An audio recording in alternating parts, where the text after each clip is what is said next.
process. But leadership also is a process. It doesn't, you can't wake up one morning and decide that you're going to turn youth ministry upside down and involve, grade 7 and 8, or you're going to have the grade 12 start being in uni through the year. It doesn't.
And the free reign, that's the one that everyone does everything. Anyone who wants to do, the leader kind of holds back and lets you do whatever. And that's usually okay, but it could also cause issues because it will cause frustration if the team is not strong. Okay? If the team is strong, it's no problem. And then there's the situation leaders. These are leaders like they're like the microwavable leaders. Okay, they're the ones that pop up. You know what, Lillian, you're really good. You've gone to the Texas trip a million times, so now you're officially in charge of the Texas trip. But I've never planned the Texas trip. I don't know anything about Texas. Oh, but you've gone to the monastery. You're just fine. Situational leader, right? Sometimes they're good, and sometimes if they panic in a second, it's done. But they are good in kind of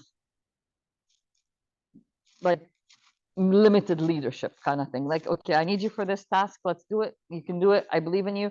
They do it and go on.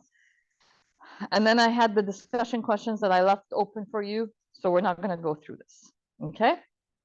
Any questions, anything that you want to talk about before what we are going to go through today? Clear as mud. I'm glad. Okay, good. So let's go to today's talk. And today's talk really takes us through responsibilities of a Christian leader. Okay.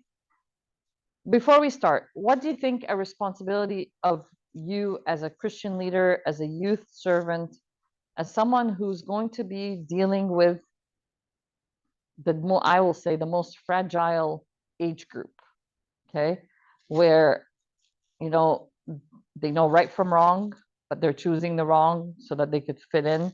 I'm not sure if I said it last week, but there are some words that I'm starting to hate. I don't want to be a snitch. Okay, the word snitch is driving me nuts. Or I'm doing this for the status. Okay, what do you mean? So are you guys? We're talking about dating, and you're too young for this. Oh, but miss, we're not dating. I'm talking about school, for example, where it's for the status. Okay, so there are some terminologies, and I know a lot of you are young. You're old. Okay, because COVID years have developed their own dictionary. So what do you think is the responsibility of a Christian leader when in context of youth ministry? I want to hear from you, Father. Yeah. Well, actually, from my experience, I set a goal to bring the church. I use that as my leadership. I want to bring a church in the Philippines. I have to build my confidence. And building a confidence, I think it's less. It's feeding me a lot of information. I'm a new priest, so I have a long way to go. But for me to go back home, so I'm using this as a reference.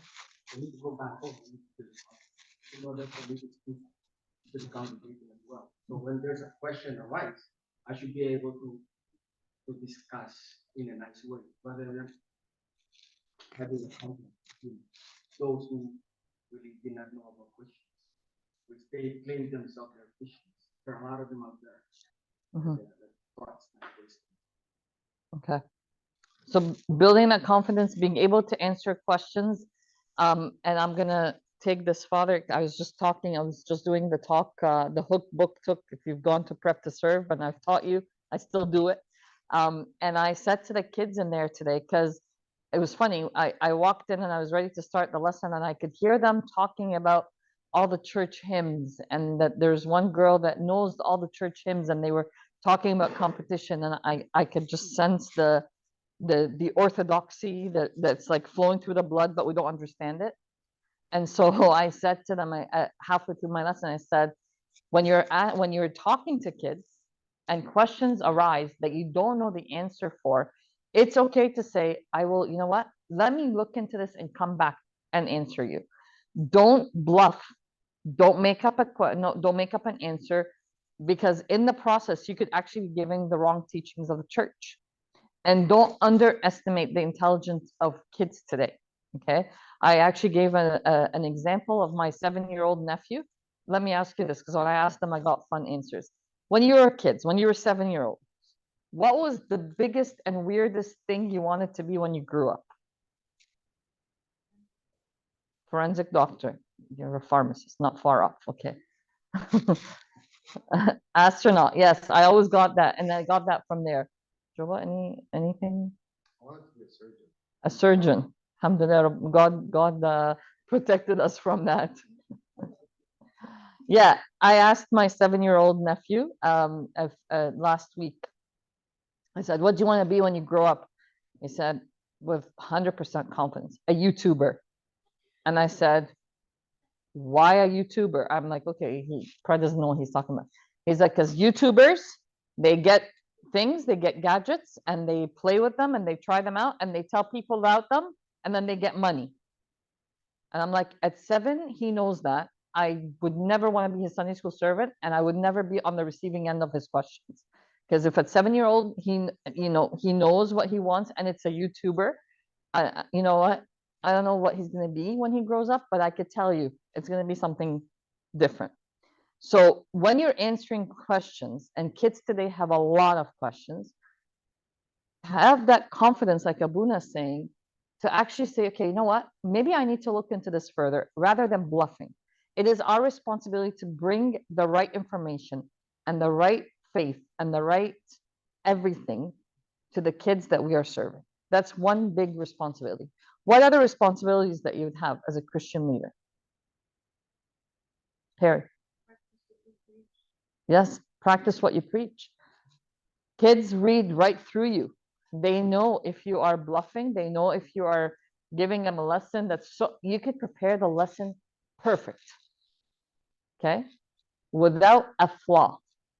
And you can cover every single point that you know you have an issue with. And you can cover it so well. But then what ends up happening is kids will read right through it. If you're not living the life, if you're not living what you preach, then please don't preach it. Okay? And today, there's a lot of this. There's a lot of us that it's no longer black and white. There's a lot of gray. And that's where our problem is, the gray. I wish it used to be, it used to just be black and white. I'm sorry, I do have a mission trip in Puerto Plata and they keep sending me messages. So if I look, please excuse that. So it is our responsibility to live the life so that when we come to preach it, we're not preaching it in vain. Okay, that's another good one. And I will tell you, I remember hearing Sunday school lessons. I remember a Sunday school servant teaching us about smoking and how it harms our body, and we all knew that they smoked, and we cornered them really well. Okay, kids are not dumb. If we did that when we were kids, the YouTubers today will be a different story. Okay, all right, let's go on. Next slide. Team building is the first part of Christian leadership. Okay, there are many things. All what you said is great, but let's go through it from the process perspective. Team building. We live in a society today, in our day and age, and I don't care which country we live in or which country where our background is from. The I has become very big. Individualism has become very big. Okay. And so in service, when our Lord was actually sending them out, he sent them out 2 by 2. He did not send them out 1 by 1.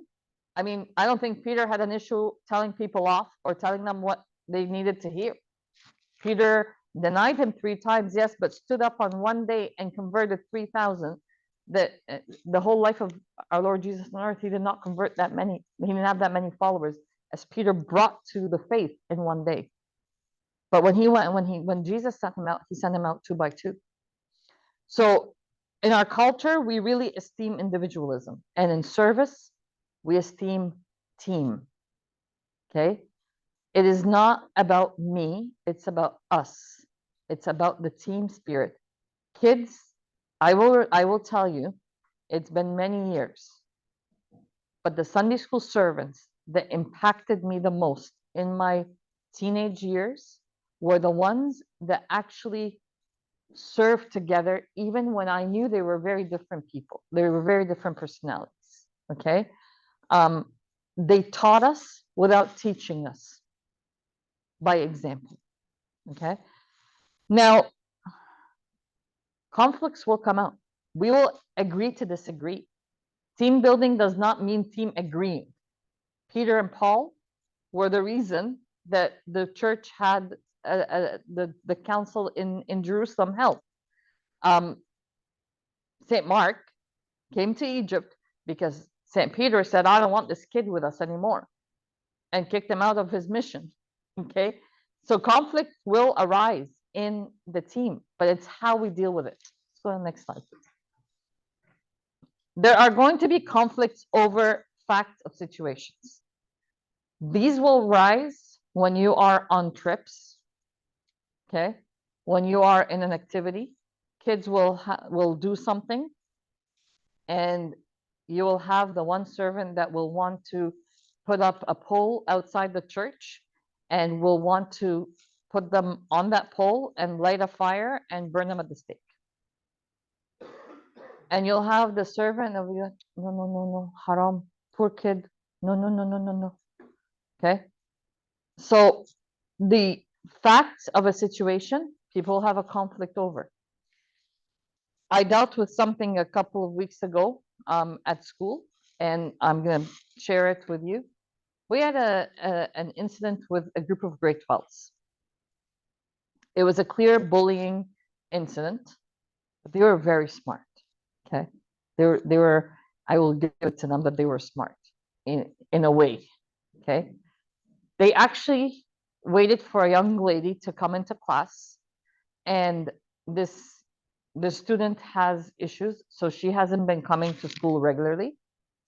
And when she came into class, they had decided as a group that they will stand up and give her a standing ovation. Now, I will tell you, based on my knowledge of teenagers, they don't give people standing ovation because they like them. They give them standing ovations to embarrass them. They were caught in the act and they got in trouble. And here's the funny part. they divided themselves up into groups, not too big of groups, like couples, okay? A couple of girls here, a couple of boys here, and they picked certain teachers in the school. Some girls cried, some boys said we were trying to cheer her on. They knew exactly the heartstrings that they will pull. Now, authority by power, remember? Unfortunately, I do have that as a school principal. So I always joke, I say, I don't even need to raise my hand to slap a kid. I just say, yes. And then I get a full confession, even faster than priests sometimes. So I had already gotten the story. So I knew that they had planned this. It was planned. And I even had one girl who was part of the plan. And in the last minute, she knew she was going to get in trouble. So she asked to go to the bathroom to leave the class at that moment so she doesn't get involved because she did not want to lose the support of her friends. Okay. Facts of the situation I had, but the teachers also had facts of the situation. No one believes in us anymore. Everyone sees us as very bad children. We want to be better people. They knew exactly what to say and where to say it. But the facts of the situation were they decided, they planned, they waited for that girl to come into class, and they did what they did on purpose to make her uncomfortable. Oh, and by the way, I've learned in that situation that bullying builds character. I don't know if you knew that. And that they were encouraging and not bullying. And like I could tell you books and write books just about the situation. And to maneuver through this, there was a conflict between myself and the staff because they were seeing it and they were sympathetic. And there's the monster who does not want to hear it. It's going to happen in service. You're going to have those kids on those trips who will do something, and you will have the facts, or the coordinator will have the facts, or Abuna will have the facts, and you will not understand those, and you will actually have your own set of facts, and conflict will arise. It's how we're going to resolve those conflicts. Conflict over method or means. You know, it is good to give kids candy after Sunday school because we will encourage them to come to Sunday school next week. And the servant in the other class says, no, we're not giving them anything. They need to come because they're coming for the word of God and they need to have their lives changed. By the way, these are real examples. I'm not making them up, they're real. Then we have conflicts over ends or goals. So, you know, what's the purpose of doing this YMCP thing? What's the purpose of coming in and talking to a couple of people and not really knowing what's next? The ends and goals. Conflict over values. There are things that are cultural, and there are things that are traditional, and there are things that are core values, and there are things that are black and white, right and wrong. And some of us grew up in households where this was wrong and this was right, and whether this is what we believe in as a family. And others grew up in households where, like, okay, some people think this is right, some people think you could do whatever is right or wrong, as long as you have that freedom and I trust you, you know how to stop yourself. And then when we have those two servants in a class, for example, dancing. Okay, I remember serving with a young servant, and I don't know, we were talking about a topic that has nothing to do with anything. And they were grade 9 kids, and they raised their hand and they raised the topic of dancing. And so there are some topics where the way you're going to say them and the way you're going to address them, even if they're black and white in the values and the core values of the church, you have to do it properly so that way those kids actually give and take and understand. Before I could even talk, the other servant had given them the green light that it's okay to do whatever as long as they're keeping their purity and as long as they're not doing anything right or wrong. And I'm thinking, okay, please God, there's fire that's going to come down from heaven right now and burn me alive, because I know I could see a couple of kids and I know who their parents are. So I will be the one hanging outside. Okay. So conflict over values. What are the basics? Okay. What are the basics things? If you don't know, or if you have your own point of view, keep it to yourself, please. Know what the church teachings are and share those. Don't share your own point of view, because that's when the values get messed up. Obtain as much information as possible. When you're resolving an issue, obtain as much information as possible. And I'm going to say here, while using a high level of self-control. A high level of self-control. If you are like me, there are things that are black and white. And how many of you heard the concept of zero tolerance? We say it, it flies around. If this person does this, it's zero tolerance. They will never go on a church trip ever, ever, ever again in their life till kingdom come. How many of you have gone through these? You're all nodding, yes. And then the kid breaks a rule. This kid goes back right now. In fact, I'll tell you something funny. I keep looking here about, like, because like I said, I have a mission trip and I'm dealing with a situation right now on the mission trip. And it's very funny because here I am trying to stay contained and calm and trying to keep the teachers there contained and calm and trying to handle the situation from here. And then I have a teacher, one of the admin team message me, how about grad awards? Do they get a grad award? Grad is in June. I need to resolve this now, okay? So my self-control and collecting as much information right now is very important. Buy as much time to give yourself that time to actually be able to resolve conflict, and make assessment of the individuals involved in the conflict. It's not one size fits all. Even when you're dealing with servants, like when you're dealing with adults, it's not one size fits all.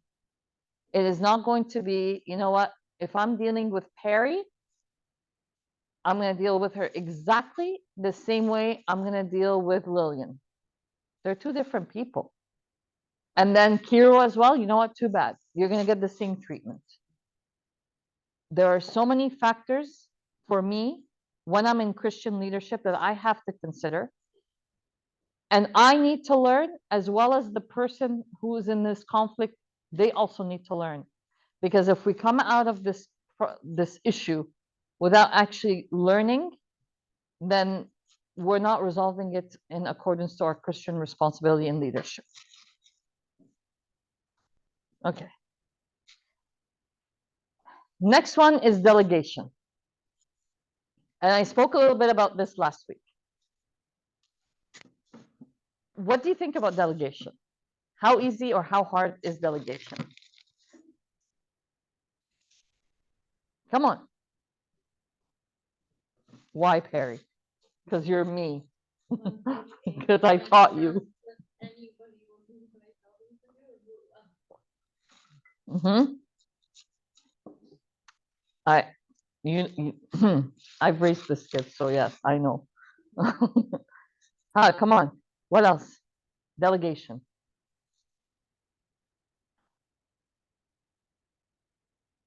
It's more than giving orders. Okay. Delegation is more than giving orders. When our Lord sent out his disciples, he gave them instructions. He told them what they need to do. But it was after him showing them for a while what he did himself. So that way, when they go out, he's delegating them, but he's already given them the tools. And if you're like me and myself and Perry, you will have a very hard time doing that. In fact, this is something that I had to teach myself a lot. And I'm still teaching myself and I'm still struggling. Okay. Because My biggest pet peeve after I delegate something to someone and they don't do it right, and I have to go in and clean up after. How many of you hate doing that on a daily basis at work, at home, at church, service? Yeah. So delegating means that you involve someone else, but you also need to coordinate their efforts. Okay.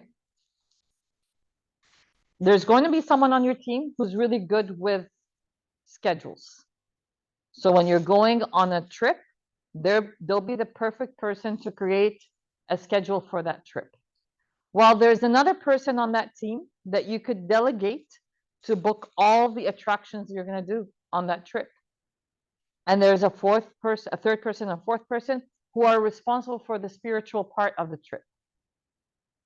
What's your job? You're equipping them. Okay, so Perry, I gave you the spiritual piece. I want you to prepare on the book of Timothy, the letter to Timothy, 1 and 2. So both letters to Timothy. And here are some resources. I need you to do them. And I need you to have by this date these done so that way the other servants could actually prepare their talks. I've just given her the tools. I've delegated. I've taken it off my plate, but I've still held a piece where I'm actually empowering her, but I'm also still knowing and seeing. So that way, if she doesn't do it, I've already gotten the tools, I've already gotten the equipment, I've already done everything. Now I could actually jump in if I need to. Also linking people together on your team. Okay. You're planning a Christmas trip. Remember, we talked about the Christmas trip. You're planning Christmas trip to New York. Okay. You have 2 buses going. A boys bus and a girls bus.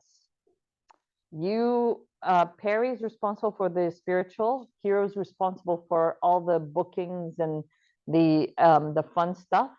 I don't know. Lillian is responsible for the rooming list. They cannot work each on their own island. You have to bring them together. So yes, you're delegating, you're taking it off your plate.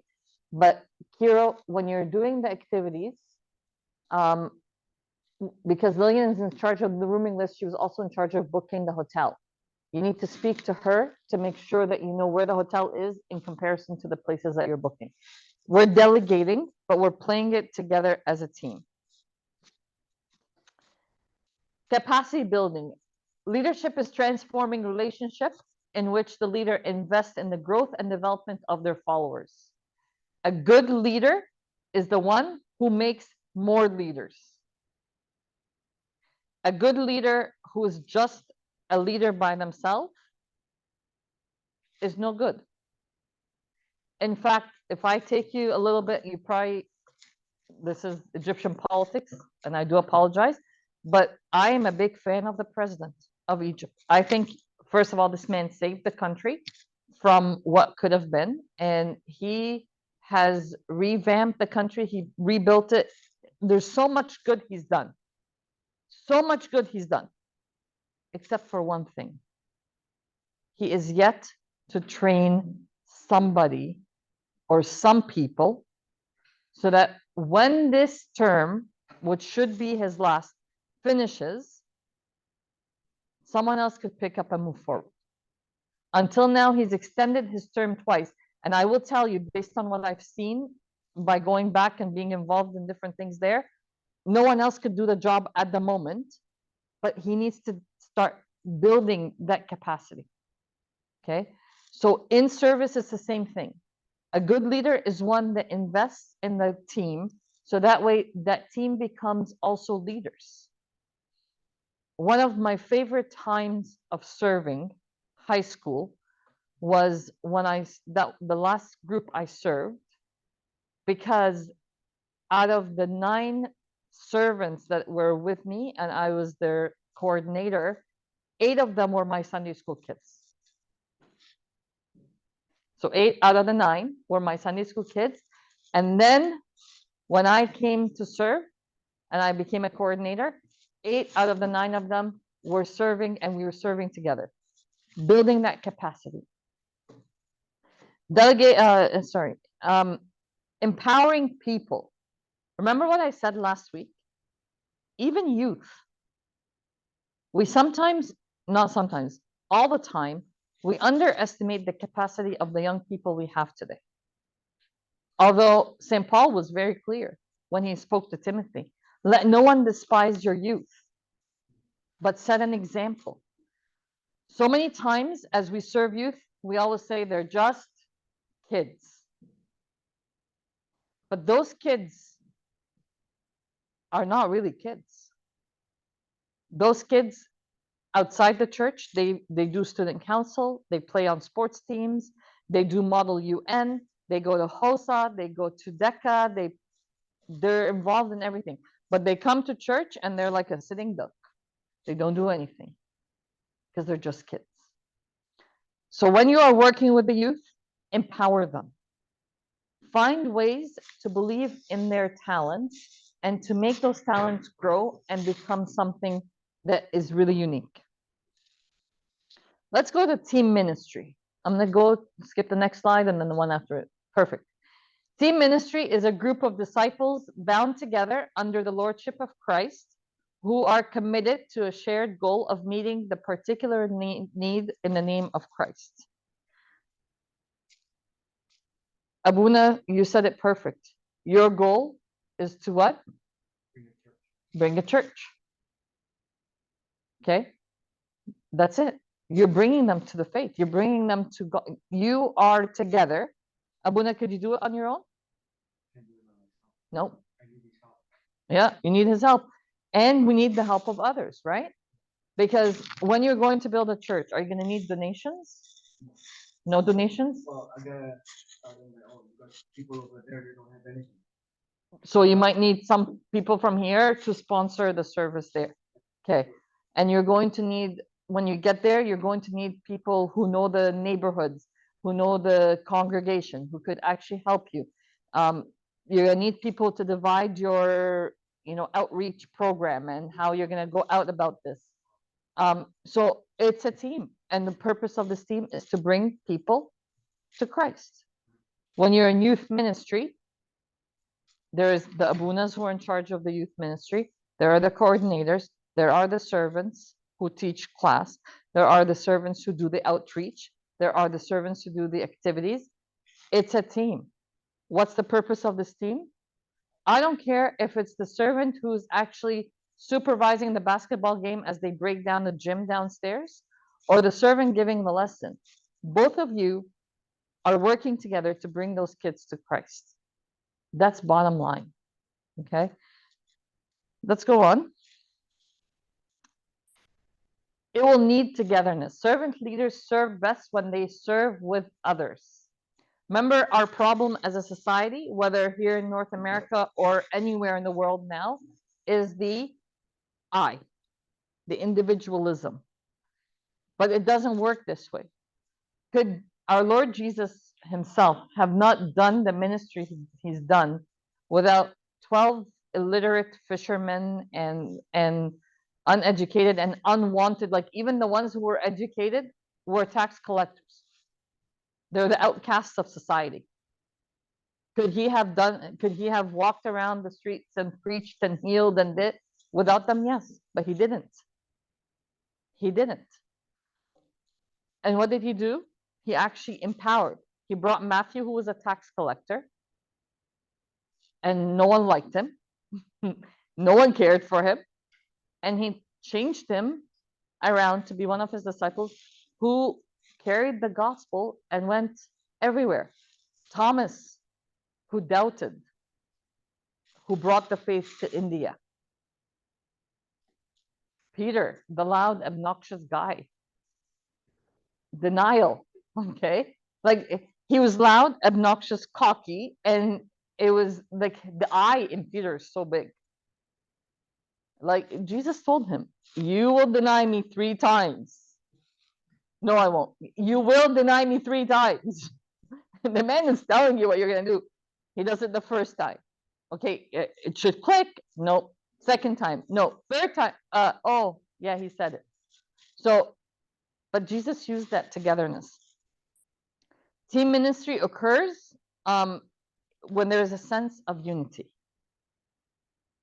And I will tell you, taking you back to my story about the bullying incident, I actually, as a team leader, had to bring my staff together and I said, we're not going to solve this problem until there is unity among us. And it was very funny because I had a couple of teachers.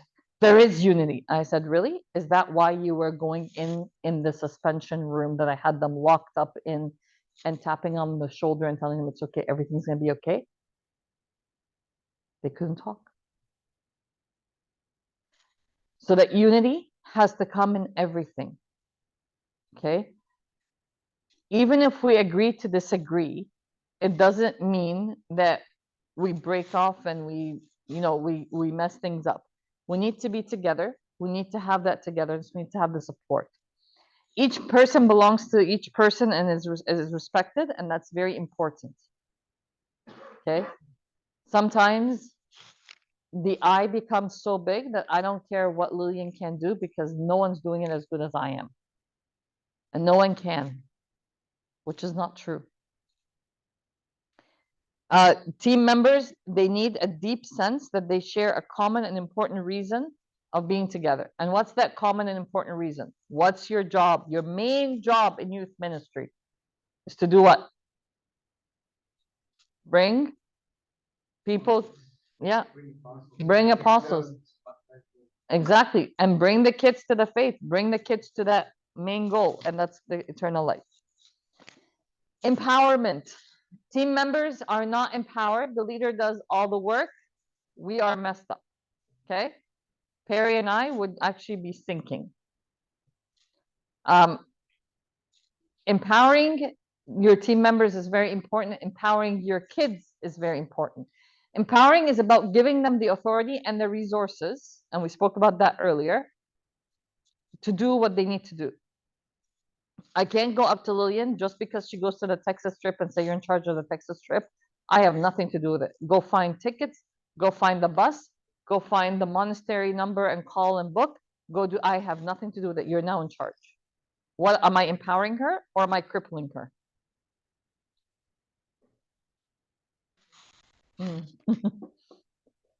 I'm crippling her. But if I say, Lillian, I know you've gone a few times. Here are the phone numbers. Here are the contacts. Here's the information. Why don't you take Mary Grace and Perry with you on the team and try to work it together, try to arrange it, and then maybe after a while, bring Kiro in as well. He'll do a great job. What am I doing? I'm empowering her.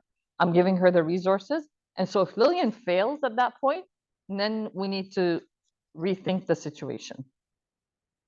Every person has a place on the team, and each one can really contribute.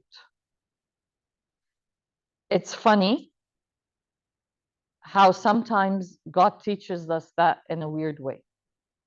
Okay? Because it's usually the loud or the situational servants that will do it, the job, because they always do it. And they will cover up on people who are actually doing the work. Okay? I'll go back many years. Children's Convention, Father, happens in August. All these people here were kids in the kids convention at one point. When kids convention started, actually this is the 30th year for Children's Convention this summer, so we have a big celebration coming up. But when it started, my group was the Prepare to Serve, so we were still very young. We hadn't started serving Sunday school, and they needed our help. Okay, so they actually took us all and they put us in one townhouse with a servant supervising us. Like we were servants in the making, but they had someone supervising us. And all our role in that kids convention was to be the ones that would like turn on the lights, turn off the lights. It's 30 years ago. I don't know if these young people would remember, but remember our old slideshow with the pictures and you put them in this round thing and then it clicked. Now you guys would not know what I'm talking about, except if you like look at history books. So my job in that kids convention, I was actually Yani promoted. Okay. I turned on the light, turned off the light, and I was the one clicking the button for the slides to move as they were doing the acting. And then as we were preparing, we were doing the story of Moses. I'm going to tell you a story now that all of you, if you've gone to the kids convention, you will know a story from history. As we were doing this, we were doing the story of Moses, and I had learned a song when I was a kid. It was called Pharaoh, Pharaoh. And so I started singing it as a joke, and the team leader heard me singing it and thought it would be an amazing idea for me to teach it to the kids right after the lesson is over. For 30 years, this has become the theme song of the kids convention. If we don't sing it 150 times, they will actually refuse to learn new worship songs. But the team, my role as prep to serve, clicking the button, without me clicking the button, they couldn't do the acting because the slides wouldn't change. Without me singing that song, the kids would not have the took with them to leave and remember that song. I was nothing in the kids convention. Started off, but each one of us had a role, right?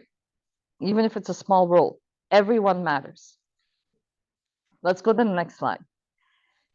Accountability. And this, I think, is one of the places where I know I don't like. Because accountability means that I will have to do some confrontations, and I hate confrontation. How many of you here love confronting people? Now, I do it for a living, okay? I confront kids, I confront teachers, I confront adults, parents, I confront left, right. I hate confronting. Tomorrow, I actually have 2 hours of confrontation. I already actually have it scheduled into my day tomorrow because I have people coming to meet me. So accountability is a part in the service and part in life that a lot of us don't like doing. We don't like being held accountable because we might feel very guilty, and we don't like holding others accountable because it means that we'll confront them. But accountability, no team and no group can become a team until they can hold themselves accountable. Okay? I cannot be running a school if I don't hold my teachers accountable. I cannot be in service if I don't hold my youth and my young people accountable, or the servants I serve with accountable. Leaders are accountable to God, and this is very important. Going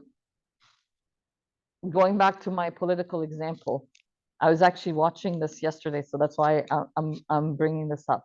But in June 2023, I got a phone call, I got a message on LinkedIn. Okay, this is an urgent message. Please call us. It's confidential. I have no idea who's calling me. And they gave me an Egyptian number. So I sent a WhatsApp message and I said, this is so-and-so, how can I help? I got a phone call, and it was actually someone from the presidency informing me that this was Saturday. Wednesday, the president is going to be giving me a recognition in the National Youth Conference. Well, they didn't tell me where, but in Alexandria. And it's either I come or someone from the family comes so that they could accept this honorary. So it was funny because I thought it was a joke, and it turned out not to be a joke. It was a real thing. But it was actually in the National Youth Conference in Alexandria. There was about 100,000 people from universities all around Alexandria, and then the president came in. But one of the things he said, which actually really hit me, and this is a non-Christian, so for him to say this really hits hard. They had a panel discussion and they were listing all the issues that they were seeing in the country, and this is happening, people are not finding food, and this is going on, blah blah blah.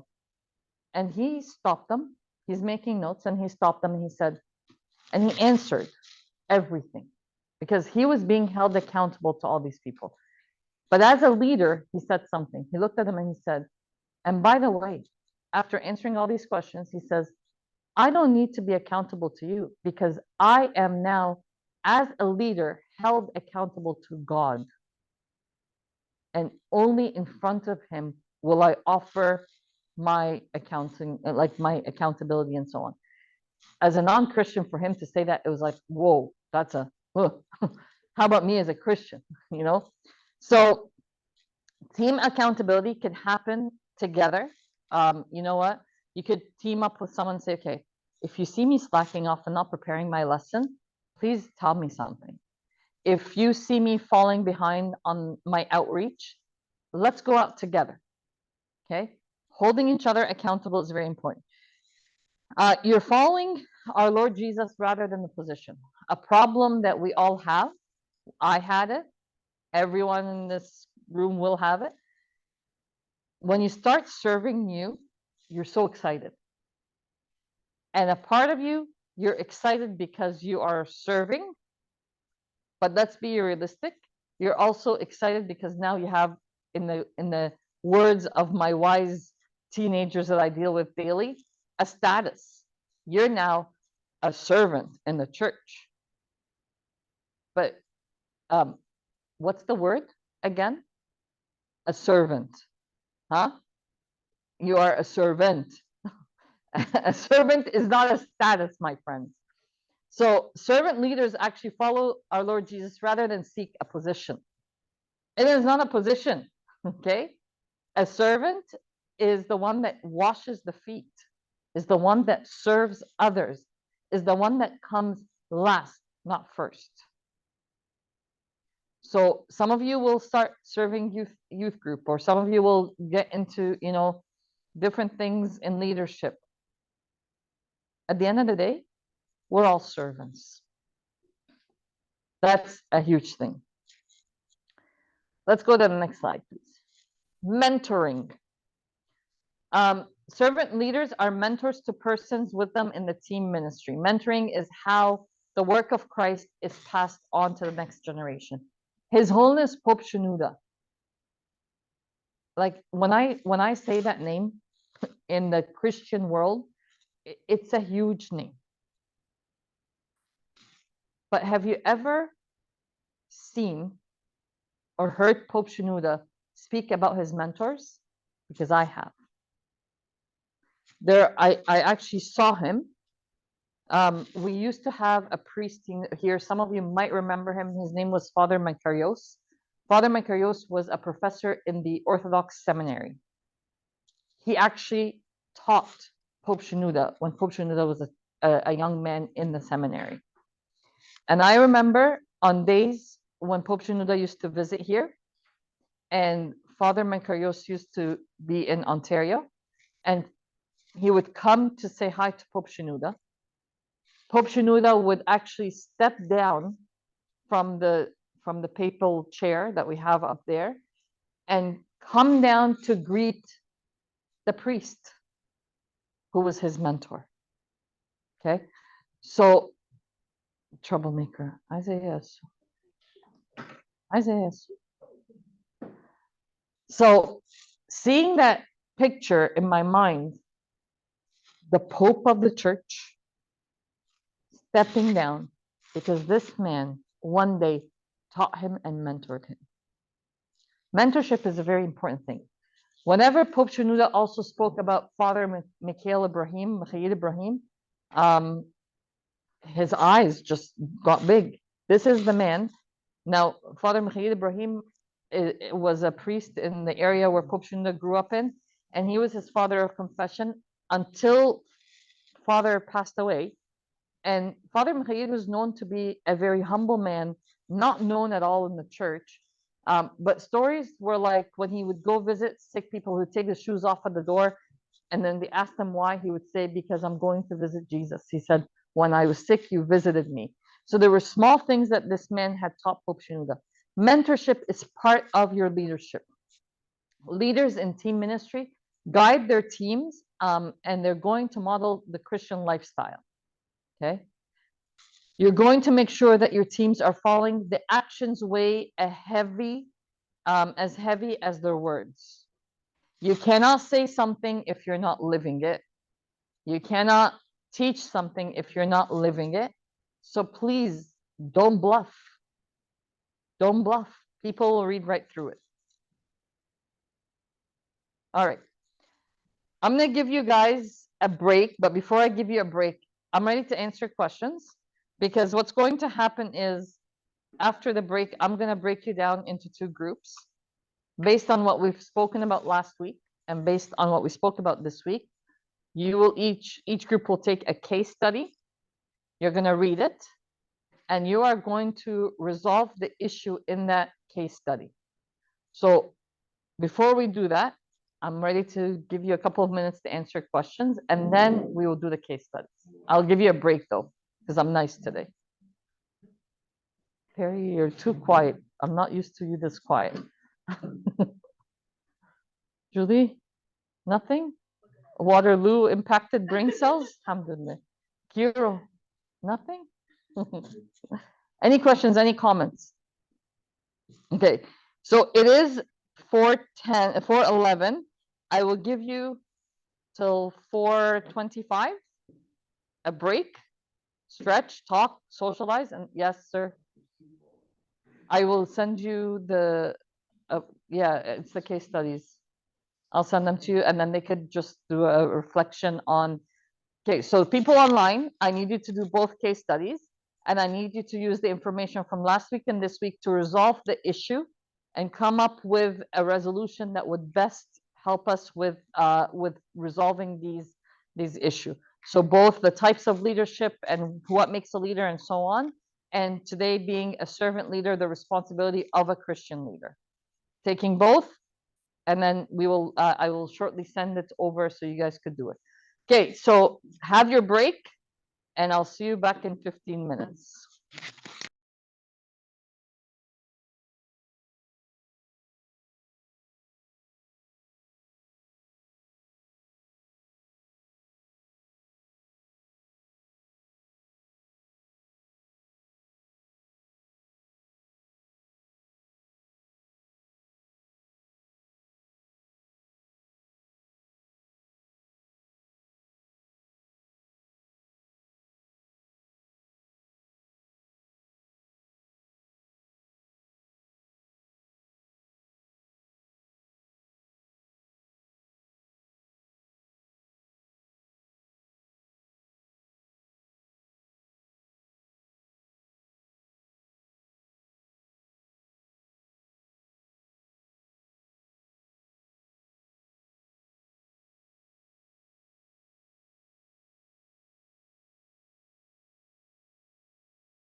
Okay, go to group, the first one. I think we are in the first one. Okay. All right. So you split into two groups, and one group did case number one group did case number two, and then I asked you to kind of check out the. Nice to see you. Double vision. Uh, I know. It's just my feeling that you're like just مشيها yes. Sister. Yes, they are twins, opposite twins. They have nothing common. So let's go with case number one. Who is your presenter? Who would like? I need to know what the story is, and what's your feedback about it. Go ahead. Hello.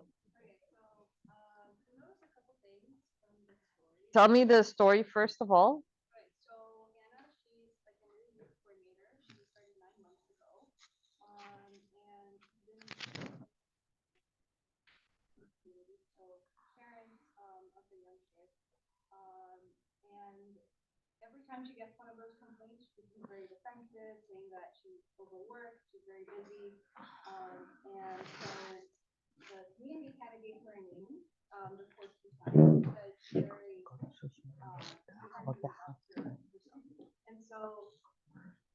Abu, no, you could take your laptop. It's okay.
Many different schools. It means there are the servants who are, you know what, it's the coordinator's job, and while another servant's like they're very hands-on. There's the people that are all for outreach on personal levels, while others are saying, no, no, we do activities. We don't need people coming in.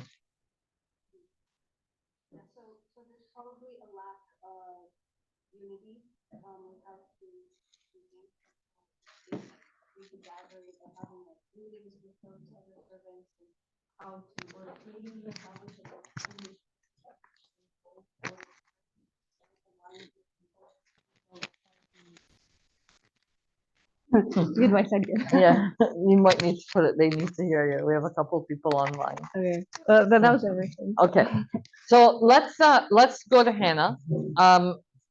First of all, the first part of the story is she's been a youth coordinator for 9 months. When you take on leadership, remember I told you last week, leadership is a very lonely place to be in. It also, at the beginning, when you're trying to work through things as a leader, if you're passionate, and I did overhear group number 2 use that word passionate, if you're passionate about what you are doing as a leader, you will become defensive without listening to what others are saying. Okay. I'm going to also pick up another point that you said, training. Leadership is a process of training. It is also experiences. Remember when I told you about John Maxwell when he said, he's asked if leaders are born or not born, and he said, I hope I never see an unborn leader. There are people who are natural leaders. There are people who will, you put them into a place, you'll find them right there, ready to do things, ready to lead, and it doesn't matter how old they are. I have kids that I deal with at school as young as kindergarten who could probably lead a lot more than some of my high school kids. It doesn't matter the age. There are people who have leadership tendencies, okay? Our problem is, though, when we are in leadership, is we think if we read a book on leadership, or if we get a course done, or if this training happens, then overnight we will become the perfect leader. That doesn't happen. It's a process, okay? So there are the books that you're going to read, there is the training that you're going to have, there are the life experiences. There's a lot of things that come into play for you to become who you are. The other thing I need to also flag for you as well, as you get comfortable in your leadership roles, whether that leadership becomes that you are the coordinator of the youth ministry or father starting the church in the Philippines or whatever, as years go on and you establish yourself in that role, what you tolerated at the beginning, as years go on, you might not tolerate anymore. Or you will not give as much excuses, because if you have done the proper job of mentorship and so on, excuses become very lame. Okay. So Hannah, though she's new, attendance is dropping. She's not looking for the reason. She's a busybody going around doing absolutely nothing and everything. Okay. So she doesn't know why the numbers are going down. Parents, I'm going to tell you this. You're going to youth ministry. They could be your best friends or they could be your worst enemies. And I will tell you, parents who will support you wholeheartedly, the minute it touches their kid is the minute they will not even look at you. They will not accept it. It's very difficult. When I deal with disciplinary actions, and it's funny because it could be people within the service themselves. Like when I'm dealing with staff children, it's hilarious. That staff member could like be up in arms against another child who did the exact same thing. But when it comes to their own, it's like, no, no, no, no, no, no. What? Why? Why? No, you need to understand this. I understand the situation, and that's why I'm actually doing what I'm doing. So Hannah was in that situation. She was busy going around. She's not listening to parents. Now, what kind of a leader might come in to play to bring on as part of Hannah's team? The people who like to do what? The Democratic leader? Democratic, right? Survey, like The survey people. Yeah. Okay, not democratic. Democratic, then Hannah's gonna go down under in no time. Everyone loves Hannah. No, okay, Hannah, get out. We got the vote. But the leaders that know how to do that survey. Okay, the anonymous survey that goes out. Having said this, first year of teaching, I was so excited. The school was still in the basement here. It was down the hall in the old Sunday school classes. And Friday nights, we would have to pick up everything, lock them up under chain and lock so that Sunday school kids don't break our stuff. And then Monday morning, we would come and take everything out. So I remember my first class I taught full time was grade 3. And I'm excited. I'm a new teacher. And you as servants, it's the same excitement, right? I remember I sent home a letter to parents, and I made the mistake of a lifetime. I asked them to fill in all their information, and I asked them to write down suggestions that they would like to see in our class. Yeah, no. I had one parent. Now, this parent over the years became a very good friend. Her son, who was in that class, has just completed PhD in engineering from University of Toronto. So, like, this is a big kid, a big story of success for me. But I remember she wrote down instructions for me as a teacher to follow. The amount of homework, the type of homework, the hours of homework, when I can do something, when I can't do something, how to discipline. It was a list, a full page. So when you send out a survey, make sure it's MCQ, multiple choice questions. They could just choose. Never leave open-ended questions. Because the minute they send it to you, they expect what? They expect it to be done. And if you don't do it, they become very offended. I've learned the very hard way. 20 years later, I tell my teachers every year, make sure it's a cute welcome letter. Never ask parents what they want. Never. Okay? Hannah should have heard, because even in the middle of the complaints of parents, there are some points that you could pick on and you could work with. And as you get experience in service and in leadership and so on, even sometimes hearing through the grapevines what the kids are saying or how they are reacting to somebody, it says a lot.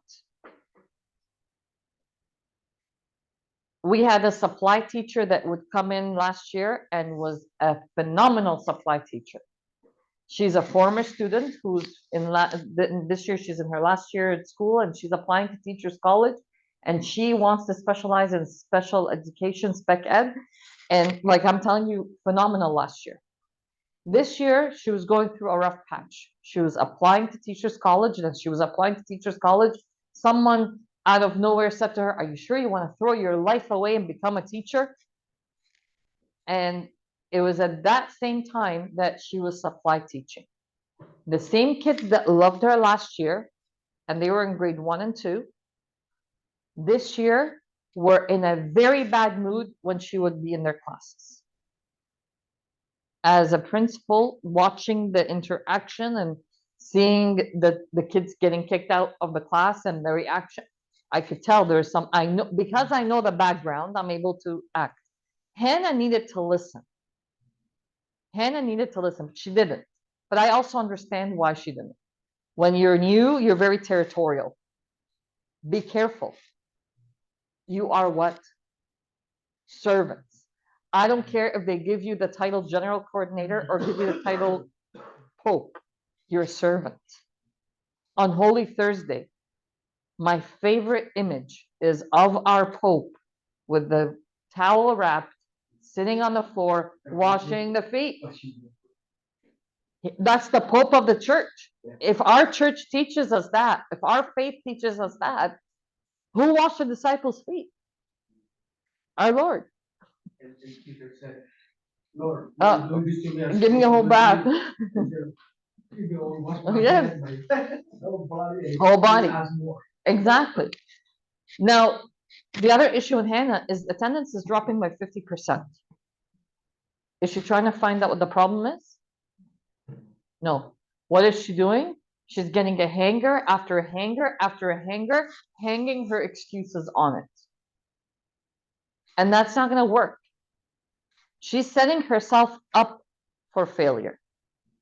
Okay? Again, highly recommend training, but also more than training, which is always needed, also having the team. Yes, it was the first coordinator, but that service didn't happen overnight. There is a service, there are people who've been there for many years, there are whatever it takes. Put the team together. Anything else? The other group that kind of helped with this did not go through the whole thing. Do you have anything to add to this nice lady?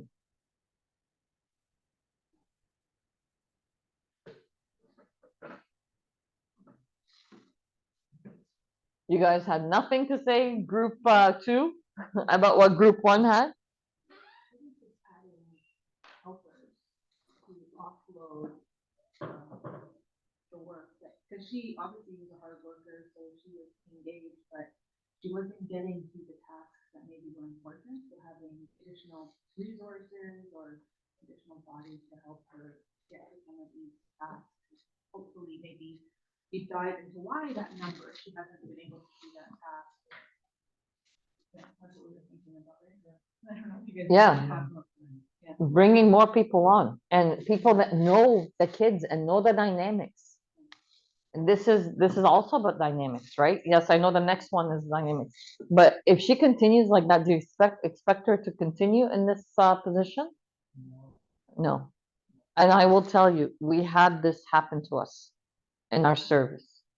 And I remember very clearly where one night we were all called in, and it turned out that all the servants in the group were very drained because the general coordinator was always not listening, pushing us away, giving excuses, making us feel guilty. That's the other thing. Leaders, when they don't do well, they will make you feel guilty so that it takes it off their shoulder. Okay. And it takes a lot for a leader to do what they need to do so that way they don't start blaming others. All right, let's go to our next case. Bob, our friend Bob. This story, I know I've heard group 2 speak about it. This story is actually very real in our church these days. Very real. Except Father and Deacon, I'll explain something. We've had not just the new immigrants come in, but new immigrants from Upper Egypt. So from provinces in Upper Egypt where if they go to Cairo, they would not know how to deal. So they went from Upper Egypt to Canada. So we're actually living this or something similar to this these days. Okay, so speaker for group number 2. Come on, speaker. Come on. Huh? Well, nominate one now. Volunteer one. Huh?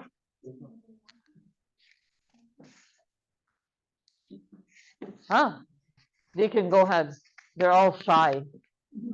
I'll tell you the truth. None of them are shy because I've known them for too long. They're pretending. They may have to kind of jump in and help me a little bit. They will. Don't worry about them. They don't need Um, invitations. So the story is just give me a second here.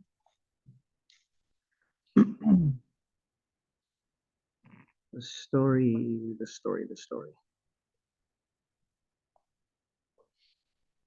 Okay, so the story is Bob was elected as the youth director, and since becoming the director of the high school group,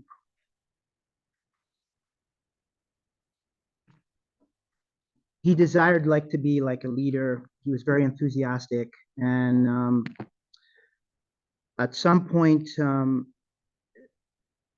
he ran into an issue. The issue was the kids of the current group that he had basically gave him an ultimatum saying, the newcomers, the kids that are causing problems, we're not going to come.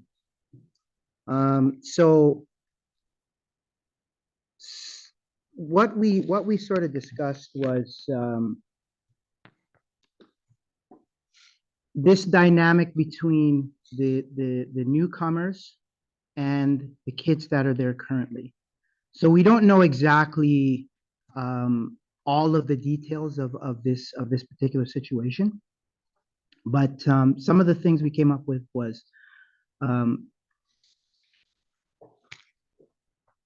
to have the newcomers sort of get integrated with the existing kids by having a discussion with them, finding out from the existing kids what is the exact root cause of why they feeling like why do they feel that they have to not come and give an ultimatum. What was the other points that we had come up with? I think like diving a little bit deeper. Go and actually understand what is the actual problem. Was it that the book was maybe not understood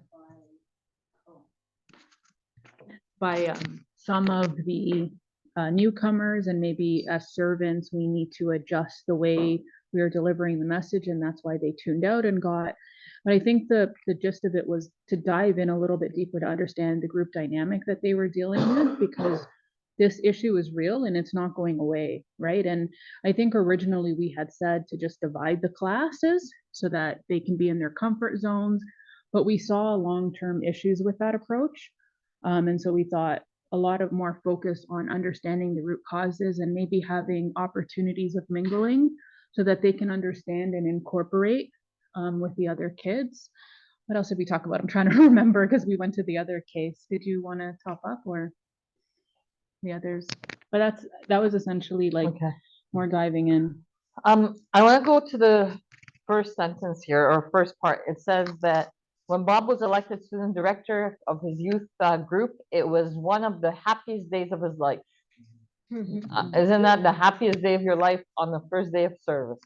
I don't care what service you're going, if you're serving kindergarten or high school or you're a newly ordained priest, it's all the same. Very high expectations, he's excited, but I think the part that bothered me is since becoming a part of high school group, he had secretly desired to be the person in leadership. Remember what we said at the beginning? I think he's forgetting his role a little bit. He's coming in for the position, not realizing that he's a what? Servant. Okay? But having said this, there is a real issue. And this issue is real in all our churches. In all our churches. Whether we have the newcomers, whether we have the grades coming up, some of the things, and you guys said it, listen to the kids. But also, it's very important for Bob and the other leaders or servants in the team to understand that these are real issues. There is cultural differences. There is a part of our culture that will not be understood. I just shared, we have the people from Elminia or Upper Egypt. Now, they're to me, when I come to the Arabic Vespers, for example, for St. Mary's Feast, I come and I make sure my kids are there, although it's not comfortable 100% because they're very different than what they're used to. But I want my kids to grow up and say, it's okay. There are people who are not coming from the same areas in Egypt, for example, as we did. And there's differences in culture, even within the same country.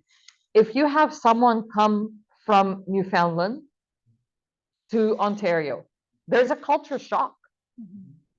There's a culture shock. I had students who were in the school and they're actually they've now graduated, but their dad had moved to Newfoundland, and so the parents decided, you know what, as a family, we'll move there.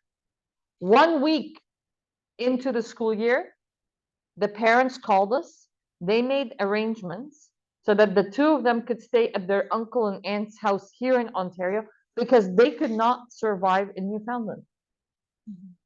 And I'm talking within Canada. One of the things that we've done in the past is we've separated the groups. We've separated the classes. We've created a group, like a special service for these young people, and the other services going on. Once they got used to the culture or attempted to get used to the culture, then they are integrated into the regular stream service. Don't forget, this could help in the long run. Don't see it as a negative, because if you put them into the mainstream service, you might actually lose them. You might lose them. You might not gain them. Yes, Jesus loves everyone, and we're asked to love everyone, but we're also, Jesus was also realistic, okay? He did things in a very realistic way. He empowered his disciples. Yes, he chose everyone, but when it was time to do a task, he separated them to do the task according to their strength. Same thing. When we get these kids in, it's not that we are abolishing them to an island. No, they're part of our church. They're part of our church, and we are members in the body of Christ.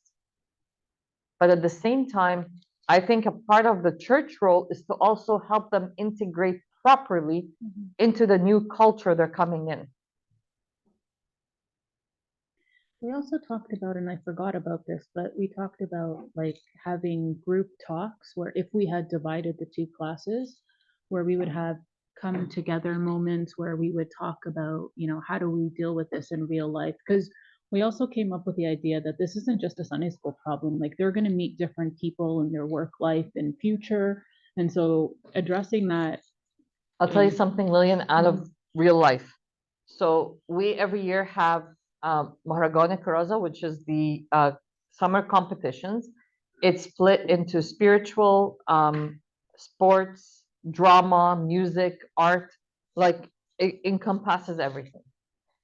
And I get the honor of sitting through the talentless talent show of drama. Like everyone thinks they're going to be the next Michael Douglas, Julia Roberts. I don't know who's new nowadays, but they're horrible. Like I suffer, okay?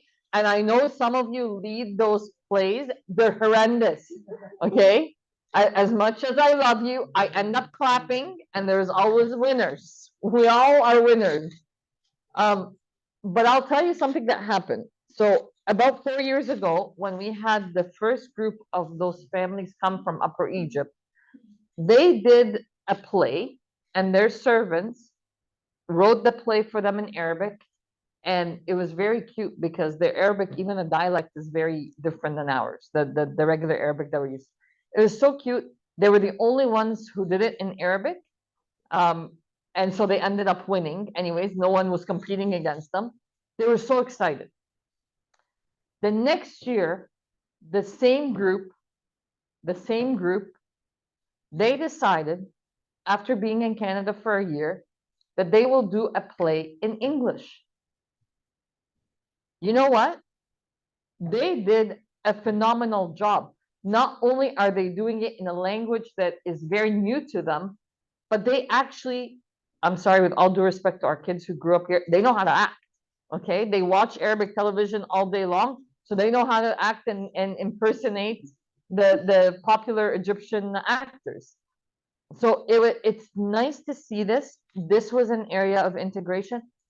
The year after, now they were broken up into the groups and getting integrated in the regular stream service, okay?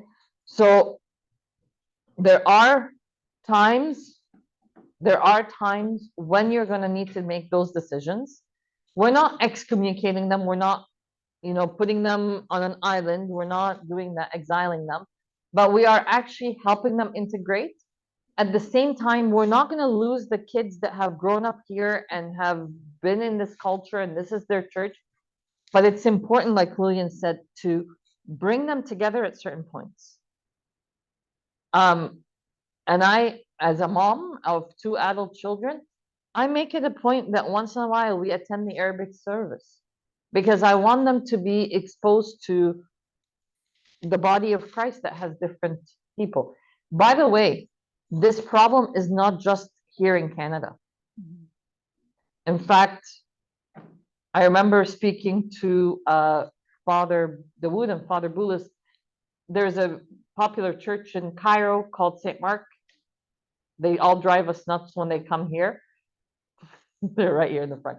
But St. Mark's Church for many years had restricted its attendees to the people in the neighborhood for multiple reasons. It is a historical building, so the capacity is not that big.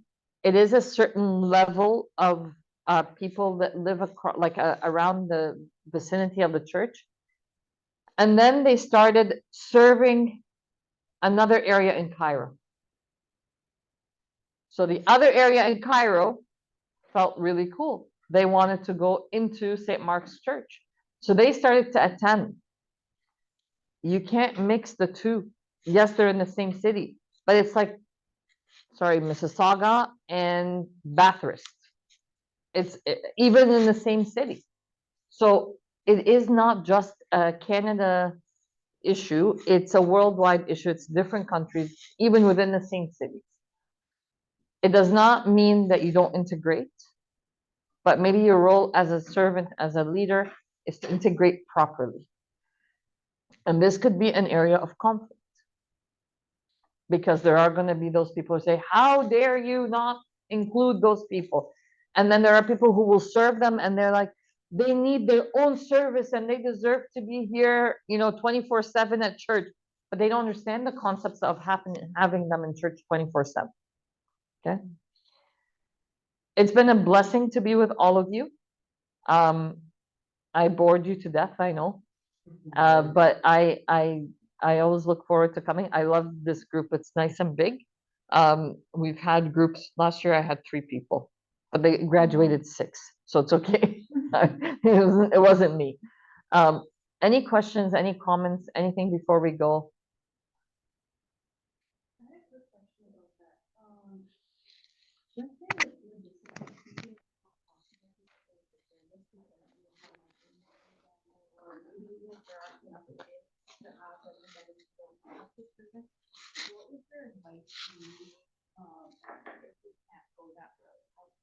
I think you could have one servant every week to take care of that group of kids. Even if you keep them within, but at the beginning, I'm highly recommending, even if for the lesson portion or for take them out, it will do them more harm if they're integrated because of the cultural differences. Our kids will say stuff and do things they won't understand and they will just randomly copy them and then could get in trouble. So it's better to do some sort of, even within the same service, just kind of, and by the way, years ago, 30 years ago, when we first came to this church, we had the kids who grew up in Canada, who were born and raised in Canada, and then in the beginning of the 1990s, we had a whole entourage of new immigrants into Canada. And they were grade 10, 11, and they demanded to have their own service. And they got it. It lasted for a month. But that's a different world, right? Nowadays, the culture differences are huge. And you would actually be doing them harm if you integrate them into mainstream service without empowering them and giving them the proper tools to link in. And don't be Bob. Don't have that secret desire. Always remember, at the end of the day, we're all servants. Just to wrap up, and then I'll take any more questions. there used to be a principal in the school before me. She was actually the last principal before I took on principalship. And she was from Ghana. And they rented the valley for a retreat. The valley is our retreat center in Orangeville. And because she's been in our school, she hears us talk about Sunday school servants. The word servant is heard. And they went, it was a ladies' retreat. And every time they asked someone to help them out in the valley, they would say, sure, no problem. I'll just ask the servant who's responsible. So the ladies from the Ghanaian church did not understand what we're like servant. We have servants here now. Ghanaians have servants in Ghana. Like it's a normal lifestyle there. So and then they would look, and there was a professional looking gentleman or a lady who's responsible coming in. How is that person dressed like this a servant? And then they asked the principal, who was actually familiar, and she explained to them that in our church here, we call anyone who serves in the church a servant. So we don't call them a youth counselor. We don't call them a Sunday school teacher. We call them servants. And from that point on, they actually started using that term in their church. So it was really neat to see that it is true. It is something that we need to, it's not about a position. Anything else? Any questions? Any comments? Yes. I just wanted to understand you correctly. Go ahead. In regards to current students and those that are coming from another country. An integration process should always be In place. in place. Yes. So whether that's, let's say, 3 months, 2 months, or even a month, a couple of weeks. It depends. It depends.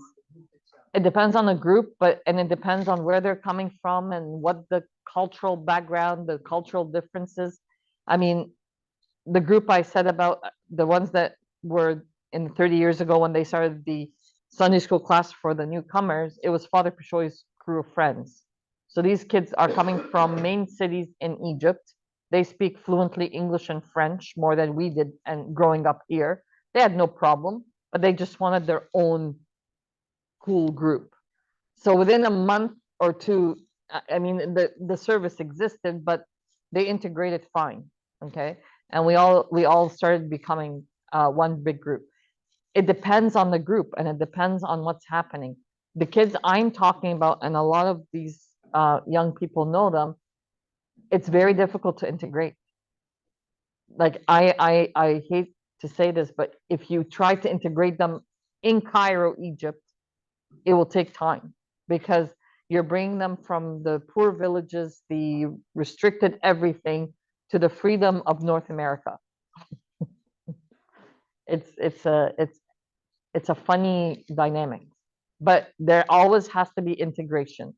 You cannot not integrate them, but only when you, as a servant leader, know that this integration will not harm the current service and will not harm them. There are things that they do that could harm our kids, and some things our kids do that could harm them. Can't bring that kid, for example. You guys went to the basketball game. Imagine some of these kids going to the basketball game. They went to the Raptors game. They had to memorize certain Bible passages as a reward.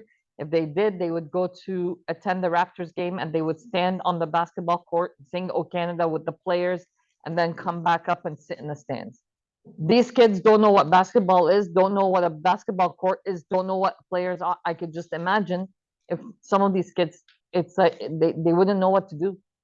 They would actually cause damage, right? So it is our role now to integrate, but proper integration. I got a question. Sure. This is maybe off our lesson, but how will you integrate with someone that's already pre-existing? Mm. Because And Freemasons are builders. They mhm. claim themselves they're builders.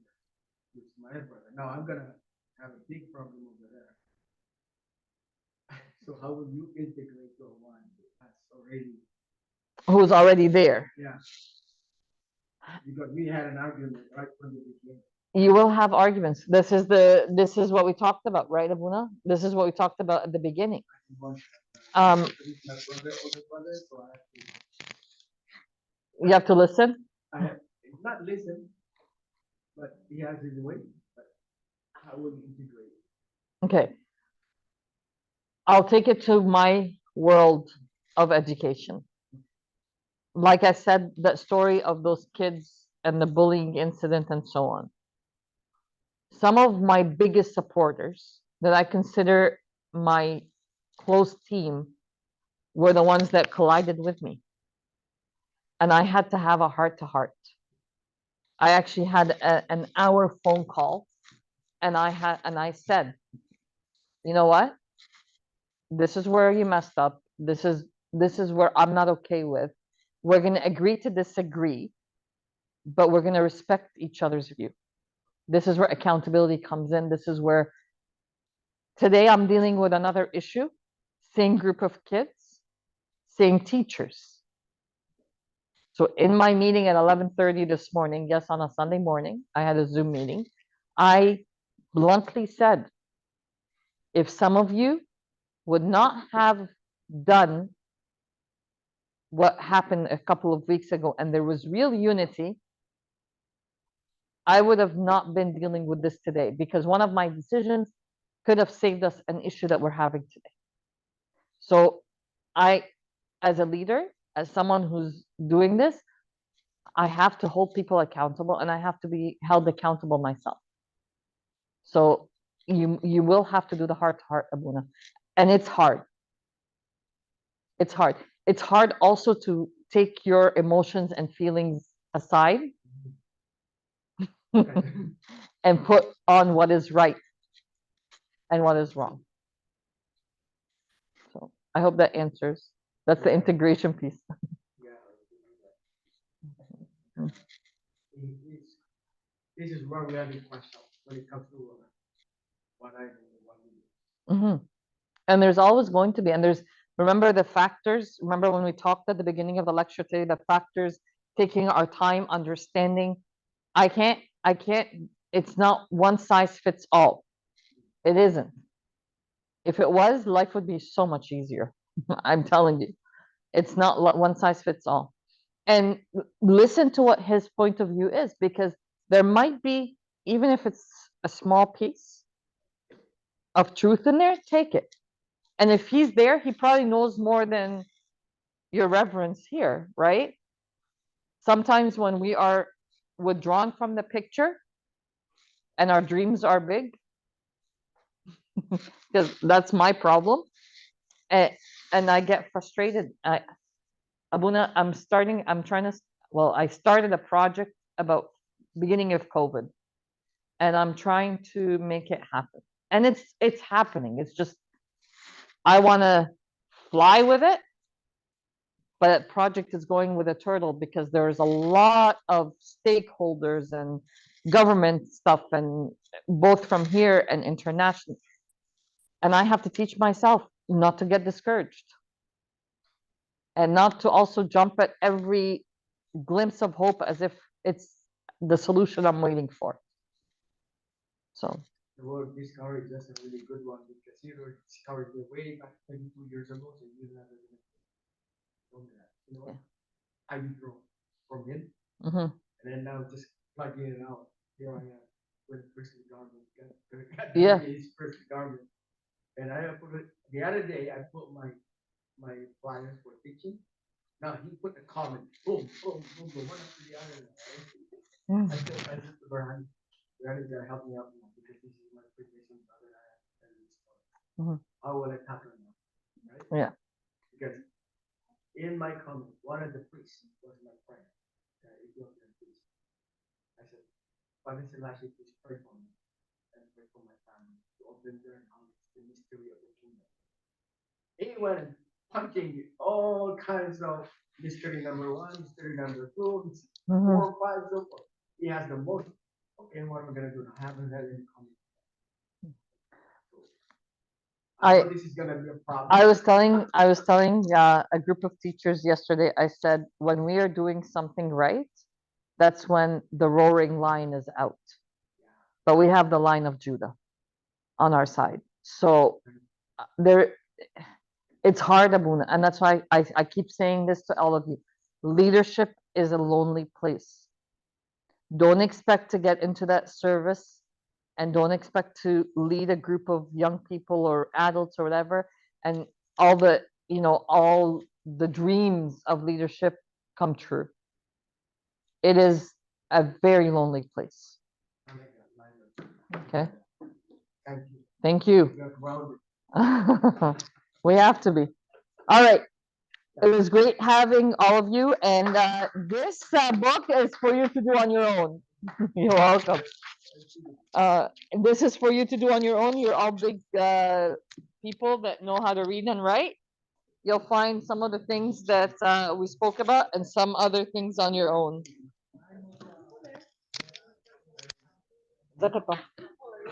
When do you start? When do you start? January?